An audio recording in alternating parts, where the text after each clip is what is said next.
A special presentation by The Firm. The Companies Act 2015 defines private placement for the first time. A company can make any number of private placement offers in a year, but to not more than a total 200 persons in a year for a type of security. This limit excludes QIBs and ESOPs. That's a big jump up from the limit of 49 persons in the 1956 Act. But the 2013 Act is explicit in saying that if an offer is made to more than 200 persons, whether the company intends to list or not, the offer will be considered a public offer. There's more Sahara proofing, as I call it. The name of the offeree is to be recorded by the company prior to sending out the offer letter. The application form must also carry the investor's name, and the investment can be made only by the investor named on the form via his or her bank account. The minimum investment per person is 20,000 rupees of face value. No cash payments, no advertising, no fresh private placement offer till the previous one is closed. I mean, I think it's much better position to be in than we were when we looked at the draft rules, right? I think there were problems in the draft rules which have been taken care of, except for one. You know, now there's a minimum application of rupees 20,000 in terms of face value. Yeah. So, I mean, for example, if you had a company with a small face value but extremely high book value or the market price, how do you go about this? You know, I mean, you could actually talk about much more than 20,000 rupees. And this compared to what the draft rules said. The draft rules said investment size of 50,000 rupees, which was a much better wording to use, although not a legal term, but still much better term to use than 20,000 rupees as face value. But is that the only thorn in your side when it comes to private placements? You're mostly happy with everything else that's coming? Actually, I mean, yeah, on equity side I'm pretty okay, but on the debt side probably not.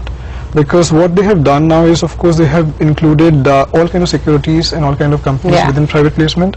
So while you could do a public offering of debentures without taking a special resolution, you can't do a private placement of debentures without taking a special resolution. Right, yeah. That's probably a roadkill. You know, it was not really supposed to be, but that's how it's come out to be now. I was applying my mind over the weekend on if I would apply this to the various placements we do, be it private equity raise in a private company, growth capital, or a QIP. I see a lot of process bugs here. Illustration? No, let me explain how a private limited company, let's say in M&M Group, wants to raise growth capital. The banker is called, he's going to first do what is called a teaser, which explains the profile, and scouts it amongst n number of people. Out of that, let's say n by 2 show interest, and then with them you share what is called an information memorandum. Again, no record of who you sent it to, or at least you don't bother to do it, and then go through a diligence process, discover a price, negotiate a contract, and then take it to shareholders. The discovery process, including who the investor is and the pricing, gets firmed up through a process of engagement. Now, if you look at the rules along with section 42, what does it say? Every person I take it to, I need to have a record of it. Yeah. More importantly, the placement letter or offer letter needs to be done after I get my shareholder resolution. I need to get a pre-resolution before I issue a placement letter or invitation to subscribe. Now, when does a document become an invitation to subscribe and when it is not is unclear. Is an information memorandum an invitation to subscribe? Okay. Right? And if I don't have a price discovery, if you look at the disclosures for the special resolution explanatory statement, I have to disclose who to, the pricing, and the justification thereof. But I'm still yet to discover all that. Right. So there is a huge sequencing issue here. Okay. And now take it to a QIP format. Okay, QIP gets trapped between a preferential issue of shares, which is 62. Yeah. It is non-rights, and 42 because it is a private placement. Right. In QIP, price discovery happens in the last, or as you launch the deal, overnight it gets discovered. So what happens to QIP now with all these processes that you need to follow? That's right. Wow. Okay. So I see process challenges as we execute this. You didn't seem to think that they were going to be big killers. I mean, if you come to think of it, the position that we had in the 56 Act was only worse. For example, for executing a QIP transaction, because you could not go to more than 49 investors, and just what everybody did. The way you would do this is you would break down the entire process into non-deal and deal process. So when you were in the non-deal mode, and that is when you do most of these conversations and don't speak about the transaction really. That is when you don't really invite any subscriptions. So you need to break it down. You know, I totally agree that there are process challenges, and there will be with any new law coming in. And it's very important also for the regulator to be on our side on some of these matters. Right. Because I don't think you can market any other way. You know, you can't just identify one person from day one itself. So you will need to speak to many more, but you just need to be non-deal mode versus deal mode, depending on yeah. The last thing to boot, Menka, is other process challenge I foresee. In the law, not just the rule, the Act says the allotment shall be completed within 60 days. What happens in situations where there are conditions precedent to closure?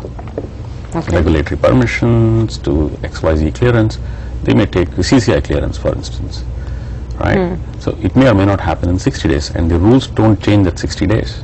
Yeah. Nor does it give, like in takeover code, that the clock for closure is subject to the regulatory permissions being in place. It is a hard-edged 60 days.